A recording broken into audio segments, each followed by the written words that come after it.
เขาต้องไปผ่านเส้นทางตัวนั้นแหละเพื่อจะฮอดหมู่บ้านนี่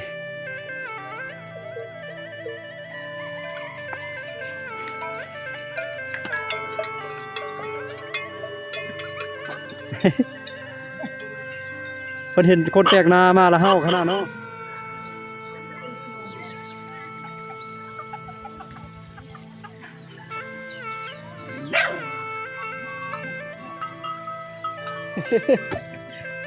ไม่จัดว่าคือพลัง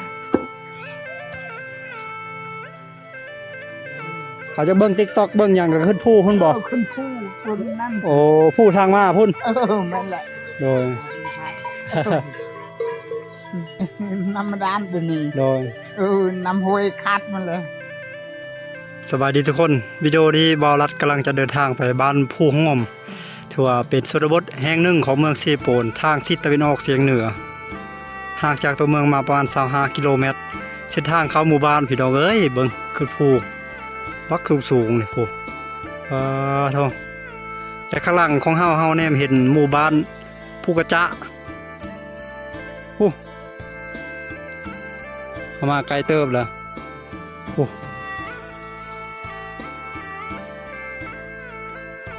อันนี้พื้นให้เขาเจ้ากำลังถางใหม่ปีนี้แหละเขาบ่มีทางเลือกชาวบ้านบ่มีทางเลือกจำเป็นต้องเดินทางป่าเลยเพื่อจะซักเขาให้ใส่เพื่อจะปลูกเขา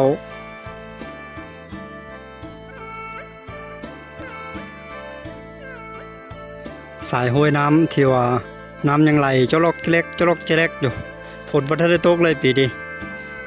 ซ้ำว่าตกอยู่น้อยเดียวซ้ำบ่ได้ตกเลยพี่น้องเอ้ยเขาจะเป็นต้องได้ใช้เส้นทางที่ว่าผ่านเขาป่าเขาดงเช่นนี้โค้งไปตามผู้ตามเขาตามดงตามดอยนี่แหละเพื่อจะฮอดหมู่บ้านจุดนี้เส้นทางก็เริ่มโหดแล้วเดี๋ยวไปขึ้นผู้สูงพุ่นโธ่ขึ้นมาวิดผู้เขามาเจอป่าเลยเพราะเขาคักอะไรโอ้ป่าไม้ยังอุดมสมบูรณ์อยู่ได้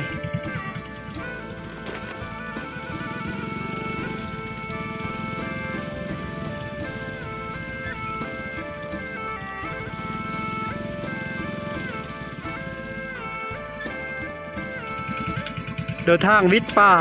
วิทย์ดงมาแล้วมาเจอให้ของชาวบ้านทุกพิตาสิได้ไม้แห้งเลยแต่ก็จะเป็นแล้วพี่น้องไงเขาเจ้าโมมีทางเลือกโมมีบนปลูกเขาจะเป็นน้องในบ่ปลูกใส่ผู้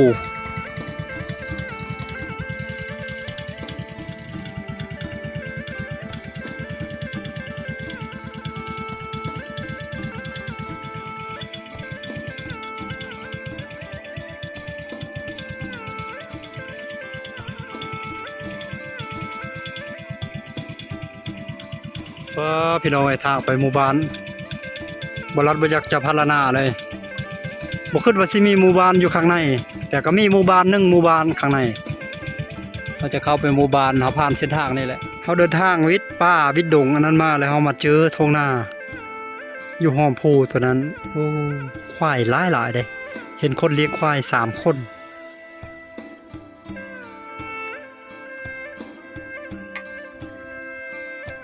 เขาต้องไปผ่านเส้นทางตัวนั้นแหละเพื่อจะฮอดหมู่บ้านผู้และหมู่บ้านภาคผู้ภาคนั้นพุ่นละ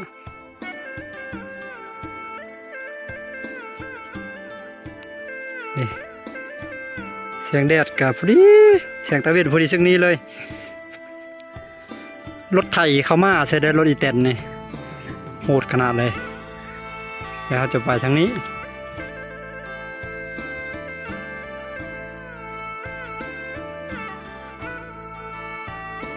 มหรดูการที่ว่าเขาให้เขาเจ้าขึ้นนี่สีมาเลาะเบิงอีกทีหนึ่งทรงสิ่งเขียวคักขนาดเลยบัดนี้เส้นทางของเฮาพี่น้องเอ้ยเพื่อที่ฮอดหมู่บ้านเขาเจ้าต้องผ่านหัวผ่านอย่างพลัดผ่านมานี่2 จุดเลยหัวไปนี่นะเขาเจ้าเฮ็ดอ้อมสวนเขาเจ้าอ้อมสวนอ้อมพื้นให้เขาเจ้าเพราะว่าป้องกันบ่ให้สัตว์มันเข้าไปทำลายผลปลูกทำลายพืชผลไปเดินทางต่อวันนี้เขาจะไขหัวเนี่ยก็เข้าไปลักอัดให้เขาเจ้าคือเก่าควายเพิ่นหลายเลย น่าจะประมาณ10ปลายโตก่อนถึงหมู่บ้านเราก็จะเห็นหัวเห็นสวนแบบนี้แหละเถอะควายเจ้าอายจักโตทั้งหมด สาวซี เขาคิดว่า10ปลาย24โตเลี้ยงเอาทุกมื้อแบบนี้บ่ ปอยเวลาปอยกับปอยอยู่ โดยตอนแรกเราไปไล่มาแบบนี้ อืม อ๋อ ไหล โดยใกล้สิฮอดแล้วหมู่บ้านนี่เนาะ อืม โดยสาวปลายโตงัวก็มีบ่ อันนี้ บ่มี ไว้ อ๋อเอาขนมยำลินให้ปากซุ่ม โอ้คักไปเข้าหมู่บ้านมานี่ธนาคารประจำครอบครัวแล้วควายนี่พี่น้องเอ้ยเงินเก็บอยู่ในหันแล้ว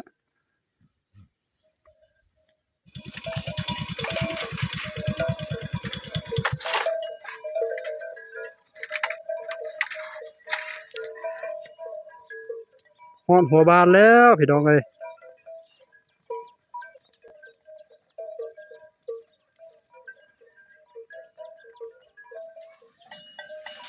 มีแต่ตัวใหญ่ๆ24โต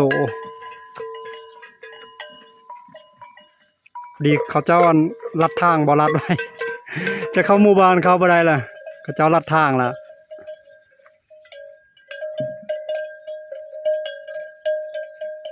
เข้ามาฮอดหมู่บ้านแล้วบัดนี้พี่น้องเอ้ยสบายดีอีกครั้งหนึ่งเนาะสบายดีสวัสดียินดีต้อนรับทุกคนเข้าสู่ช่องของเบาลัดคนเดินทางว่าเป็นหมู่บ้านที่ว่าบ่ทันได้มีไฟฟ้าใช้เนาะนอกจากชาวบ้านเพิ่นซื้อแผงโซลาร์เซลล์มาชาร์จแบตแล้วก็ให้แสงสว่างในยามค่ำคืนทุกคนเด้อคืออินเทอร์เน็ตมือถือถือว่ายังบ่มีสบายดีพ่อไปไส ไปดิ สบายดีไปไส ไปควาย ไปเลี้ยงควายไปมัดควาย เออ โดยให้ควายหลายเนาะ ควายหลายคน ไล่เจ้า โดยนี่แหละเงินฝากธนาคารแล้วนี่ เงินฝากธนาคารประจำครอบครัวล่ะเอาเขาอยู่คอกนี้เลยบ่ บ่อยากเมื่อบะพุ่น ไล่เมื่อพ้น ไล่ โอ้ ไปพุ่น อันนี้ก็คอกควายบ่นี่พอ ไม่แหละ ของผู้ใดเด้นี่เนาะ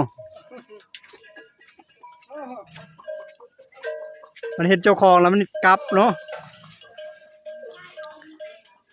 ธนาคารประจำครอบครัวหรือว่าเงินฝากประจำครอบครัวอะไรนี่บรรยากาศคักอะเลยหมู่บ้านมี24หลังคาเฮือน เป็นชนเผ่าบลูอาชีพหลักของชาวบ้านเฮ็ดนาเฮ็ดให้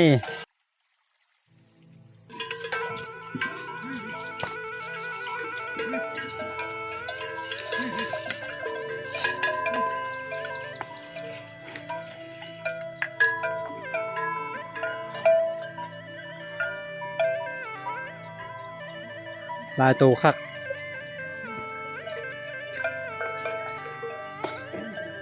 โอ้มาอีกเลย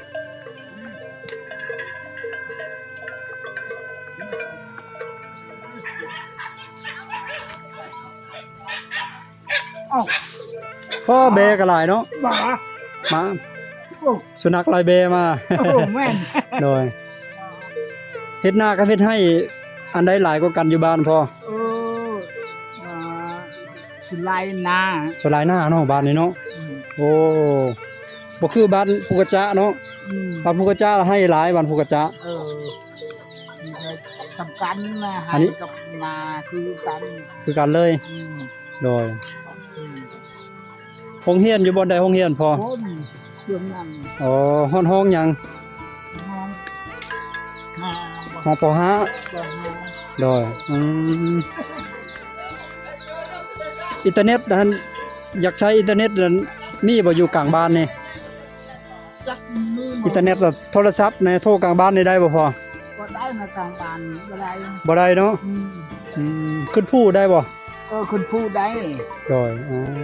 เขาจะเบิ่ง TikTok เบิ่งหยังก็ขึ้นผู้พุ่นบ่ คุณพูดคนนั้น โอ้ผู้ทางมาพุ่น นั่นแหละ โดย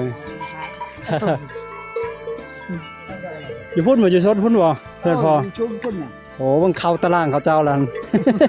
เออ บ่เป็นหยังบ่เข้าตารางมันนะ อ๋อบ่เป็นหยัง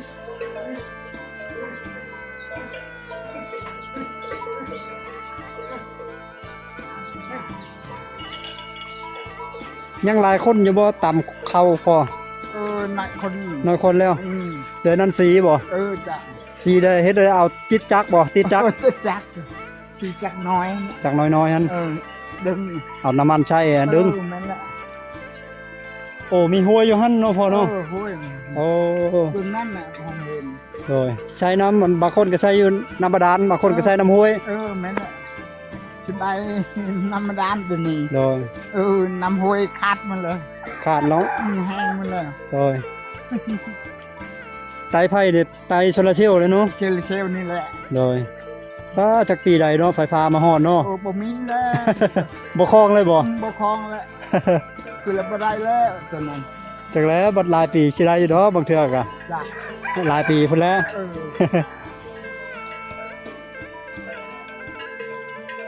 เจ็บไข้นี่ชุบดอยากไปปัวเด้พูดบ่ นั่นแหละ พวกหมอเมืองพุ่นแล้วเนาะ บ่เมืองพุ่นแหละ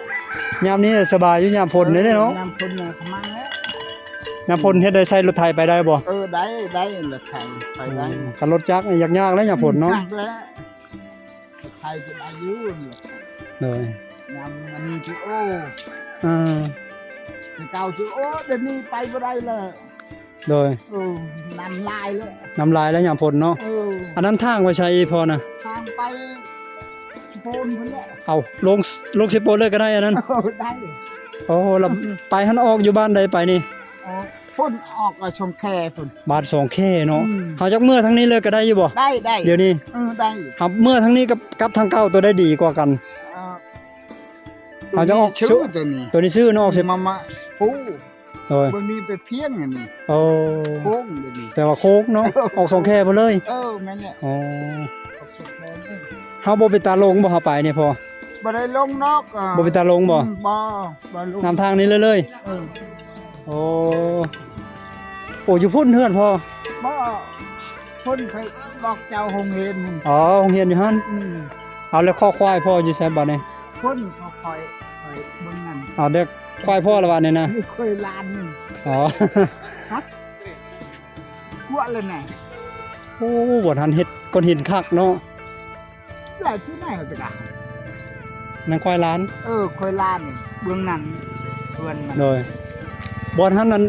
เฮ็ดบ่อนตั้งเฮือนบ่พ่อ ใช่ บ่อนปลุกเฮือนบ่ทันเอาหินใส่หลาย พวกเพื่อน ๆโอ้ตัวนี้น้ำลิ้นนี่น้ำลิ้นบ้านเนาะน้ำลิ้นหรือว่าน้ำประปา ใครเฉลือเนี่ย เอาใส่น้ำลิ้นมาเลยน้ำประปานี่ น้ำลิ้น น้ำลิ้นมาแต่ผู้บ่ เทพูคน อ๋อมีโครงการน้ำลิ้นของรัฐบาลเนาะ แม่เขาเฉลือ รัฐบาลช่วยเหลือ รัฐบาลเฉลือ โอ้บ่นี้มีแตะกอนหินเนาะบ่นี้นะคักอะไรอ๋อโธ่ ก้อนหินทั้งหมดจังเงิน โอ้คักเลยเนี่ยมันสะอาดเลย สะอาดอยู่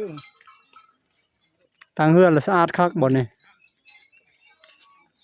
เบื้องคูนั่นก็มี ฮะ เบื้องอันนี้ โอ้ เออ อยู่ผู้ก็มีสัญญาณเนาะ มีอยู่เบื้องนั้น โดยแต่ว่าอยู่โรงพยาบาลเนี่ยบ่ได้แล้วเนาะ บ่ได้อยู่โรงพยาบาล โดย นี่เจ้าอ่ะ โดยสวัสดี โอ้มาเล่นมาเที่ยวบ้านเฮา แต่คนมือเดียวเจ้า แม่นมาผู้เดียวหมู่ผู้หนึงก็มาฮอดบ้านนั่นแล้วมันยอมน่ะมันย่านทาง เบาเจ้าลาวเนาะ เราย่านทางเราบ่กล้ามาเลย ผู้ โอ้มีผู้ ผู้ ผู้หลายบ้านเนาะ นั่นแหละ พุ่นคอกควายพออยู่เทิงพุ่นบ่ มึงนั่นน่ะ โอ้เฮ็ดคอกละเอียดเลยเนาะยิง ขอกงัวเด้ งัวนี่เออคอกอยู่เทิงพุ่น อยู่ถึงเพิ่น อ๋อเถอะไปเบิ่งคอกงัวเพิ่นก่อน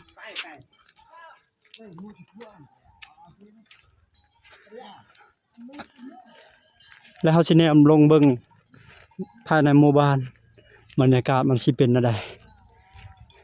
โอ้เฮ็ดคอกคักเนาะเขาคอกเรียบร้อยแล้วควายเพิ่นพุ่นอยู่ล็อกนั้นล็อกตัวนั้นพุ่น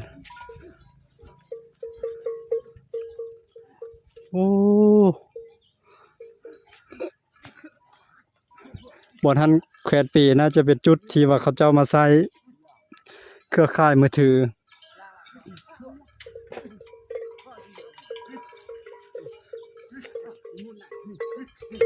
โอ้แสงตะเวนสาดส่องใส่ตากองเลยโอ้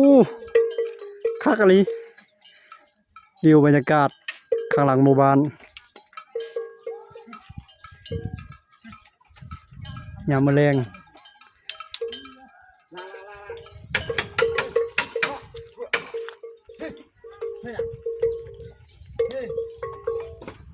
บ่แม่นคอก บ่มันพ่น คอกอยู่พุ่น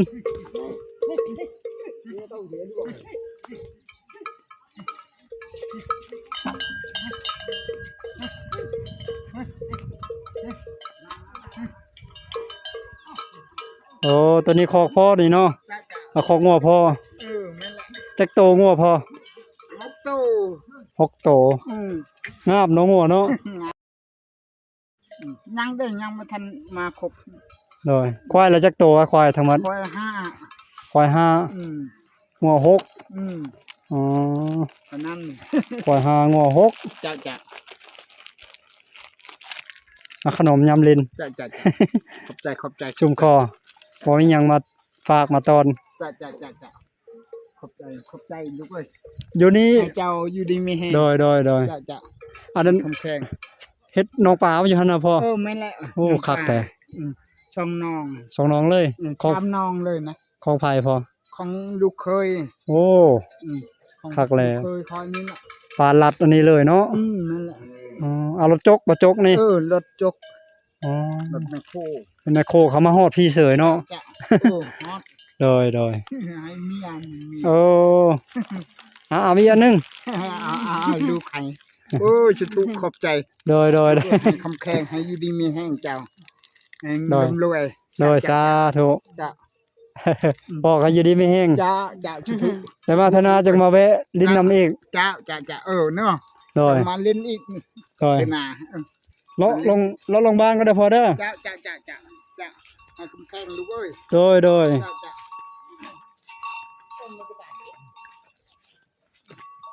คักอะลีครั้งแรกในชีวิตบ่าวรัดเข้ามาหมู่บ้านได้ประทับใจแห้งครับโอ้ตะ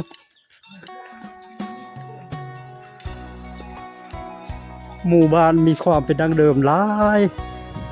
คลาสสิกขนาดเลยพี่น้องเอ้ย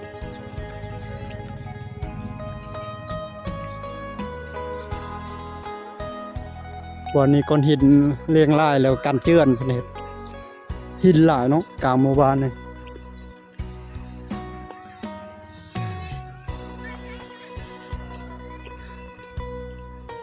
บ่าวรัดสิพาเบิ่งบ่อนฝากห้วยพักนั้น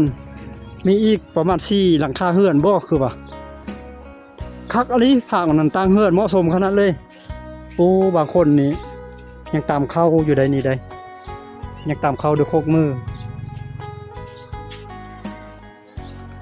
โอ้ธรรมชาติบ้านนาคักอะลีโอ้อันนี้คักอะลีเว้ยเขาเฮ็ดลักอะไรอย่างเบาเนี่ยอันนี้เขาเฮ็ดลักหยังอ๋อ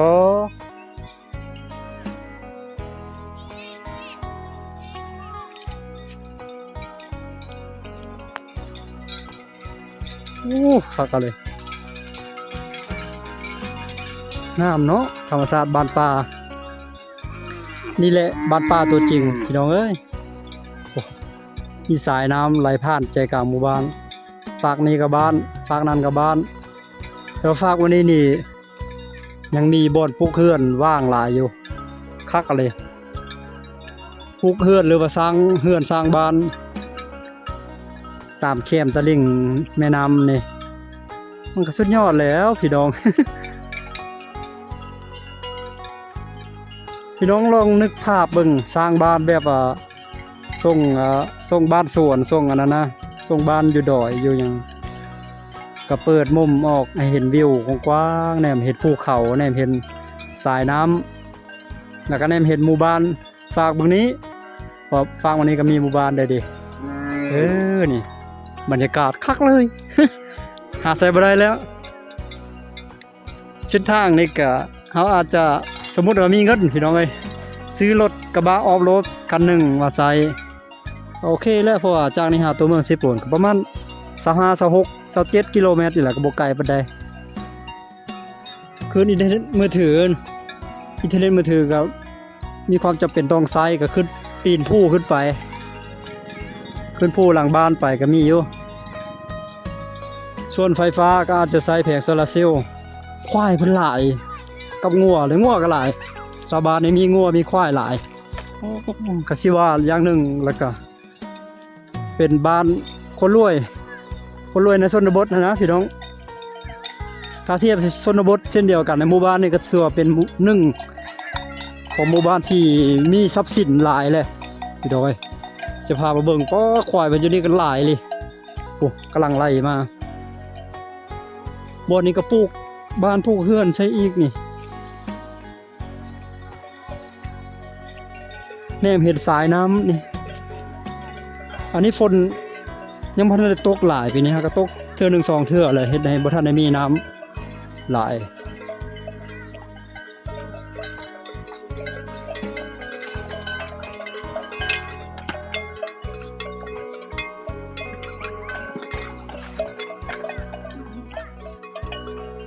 จักโตพ่อควาย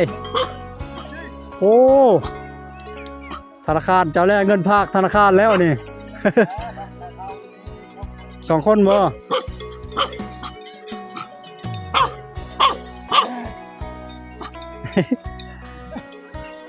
เพิ่นเห็นคนแปลกหน้ามาแล้วเฮาขนาดเนาะ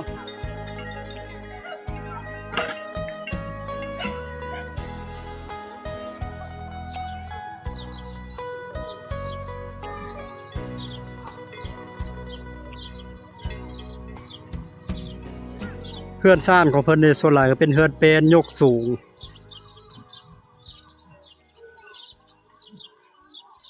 ไม้หลายแถวนี้สังเกตทางเข้ามาพี่น้องเอ้ยเดี๋ยวเพิ่นเฮ็ดให้ปลูกเขาแซ่นะไม้มีแต่ลำบักใหญ่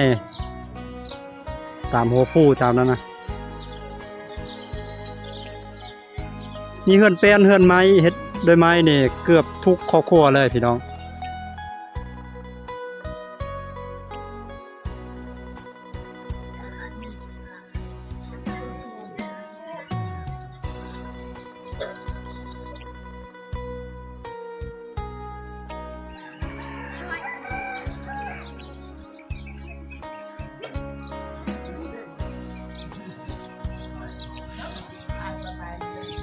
ตอนนี้เวลา5 โมงเย็น5 โมงแลงพี่น้องชาวบ้านกำลังกลับมาจากให้จากสวนจากป่าจากดงจากกัดไปซอกอยู่หากินตามธรรมชาติมาฮอดบ้านกับเศร้าเมื่อยพักเมื่อยก่อน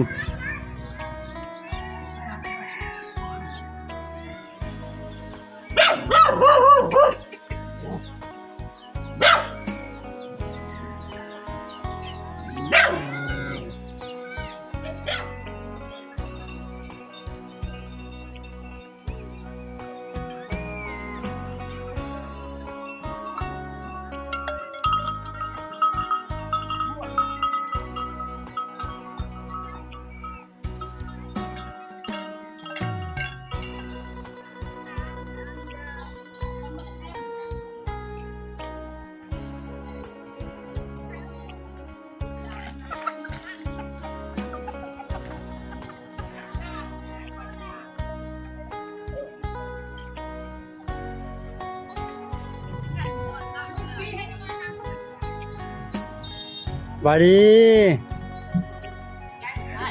แดดละบ่สักเขาให้แดดเนาะโดยผู้สาวก็มาได้สักเขาให้ว่าผู้สาวมาได้คิดอย่างโอ้ไปคิดอยู่ส่วนจีนหรือส่วนเวียดส่วนจีนมื้อได้ไปอีกบ่ผู้สาวมื้อได้ไปอีกอ่ะ4 คน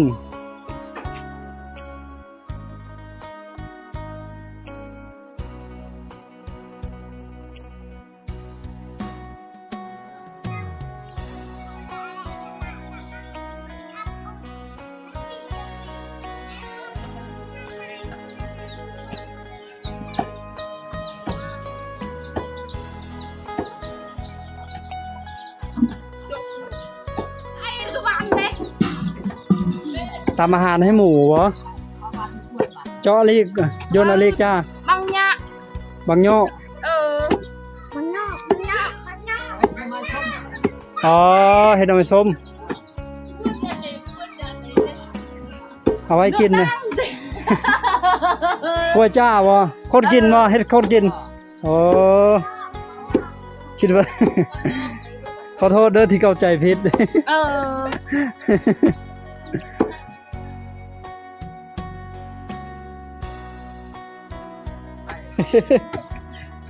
เมื่อจันว่าคือพลัน ตำให้ละเอียดแล้วจังไปมักไว้เนาะอ๋อเฮ็ดหน่อไม้ส้มพี่น้องเอ้ยหน่อไม้ดองหน่อไม้ส้มหน่อไม้ดองเอาไว้กินยาวนานตำละเอียดเลยเนาะ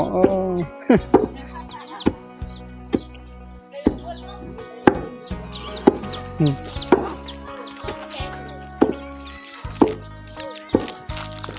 เอาขนมให้กินจากแก้ว ไปเด้อ เอ้ย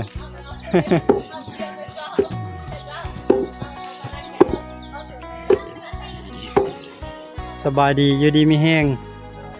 มัดหัวจะรั่วบ่ภาษาบลูคำว่าจะรั่วบ่ เจาะรู จอรั่ว เจาะรู จอโรถือว่ามัดหัวหรือว่าเฮ็ดหัวหัวก็ควายมาพอเนาะจักโตควายพอ1 2 3 4 ตัวแมนตายแล้ว หก ตายคู่ปีแล้วตาย โอ้ติดพยาธิเนาะ ตัวหนึงเรือว่าช่อง บ่ได้ซักยากันพยาธิบ่พอ โอ้บริจาค โอ้อันนั้นแล้วมันติดพยาธิเนาะทุกปีเลยแม่นบ่ควายตายทุกปีเลย คู่ปีเลยทุกปีเลย ปีละบ่โตปีละยัง ปีเลยโตปีเลยกองโต โอ้นั่นแหละพอกัดซักยาก็สิโอเคเนาะ แม่น ไม่กินบ่มีหยังให้ โอ้จ้ะ โดยให้กำลังใจมันหัวยำของหวานลิ้น โดยขอบใจพ่อเด้อ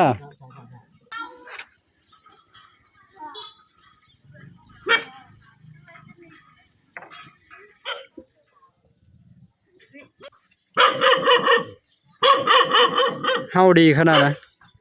เฮาคนแปลกหน้าพี่น้องเอ้ยเฮาเป็นคนแปลกหน้าเลยหมาเลยเฮาดี เอาวิดีโอนี้ก็สิสิ้นสุดเพียงส่ำนี้ได้อพี่น้องเอ้ยบรรยากาศภายในหมู่บ้านเนาะก็สิเป็นประมาณนี้ ติดตามเส้นทางการเดินทางของเบาลัดใดในคลิปถัดไปเนาะสำหรับคลิปวิดีโอนี้ ขอกล่าวคำว่าสวัสดีบ๊ายบาย ตอนนี้ถือว่ากลับออกมาฮอดครึ่งทางพี่น้องเอ้ยยังอีกประมาณ15กิโลเมตร16กิโลเมตรแล้วก็สิฮอดตัวเมืองเซโปนยังอยู่ในระหว่างกลางยังป่าแล้วก็ผู้ผ่าป่าดงนั่นแหละแล้วก็พื้นให้เขาเจ้าเนาะบ่รัดบ่คิดบ่ฝันเลยว่าบ่คิดว่าสิมีหมู่บ้านเบิ่งทางไปก็ตัวคือเห็นแล้วพี่น้อง มีแต่ป่าไม้ป่าหยังอ้อมรอบอยู่แล้วก็รกเนาะบ่คือทางไปหมู่บ้านเลยบัดเข้าไปในบัดโอ้เป็นบ้านเป็นเมืองอยู่ มันยากมันสิพบกับข้อยุ่งยากในช่วงเวลาฝนตกหนักหรือฝนลิ้นในยามฝนหน้าฝนพี่น้องเอ้ยเวลาเป็นเจ็บเป็นไข้เนี่ยอยากออกห้องหมอเนี่ยอยากไปห้องหมอเนี่ยโอ้ลำบากแหละเส้นทางตัวนี้นี่บ่ลัดว่ามีแต่ย่างอย่างเดียวแหละฮอดฤดูฝนน่ะแต่ว่าคนไทยบ้านเขาอะเขาสามารถเอารถอีแตนน่ะไปได้แล้วก็เอารถจักรไปได้เขาว่าแต่ว่าบ่ลัดยอมแล้วพี่น้องเอ้ยโอ้เนาะอากาศสดชื่นบริสุทธิ์เนาะพี่น้องเนาะฝุ่น PM หยังก็บ่มีดอกอีพี่นะข้อเสียมันคืออย่างเดียวแหละห่างไกลจากความเจริญฤดูฝนนี่โอ้อาจจะตัดขาดโดยสายห้วยนับได้อยู่ประมาณ20-30ห้วยแต่นี่หาเพื่อสิฮอดเมืองนี่พี่น้อง ที่ต้องข้ามผ่านนะคันฝนตกนั้นน้ำต้องขึ้นรถคือบ้านภูกระจาในบ้านอยู่ข้างหน้านี่มันมีห้วยตัวหนึ่งเนาะฝนตกในแล้วแหละไปบ่ได้แล้วขัวหรือว่าสะพานก็บ่มี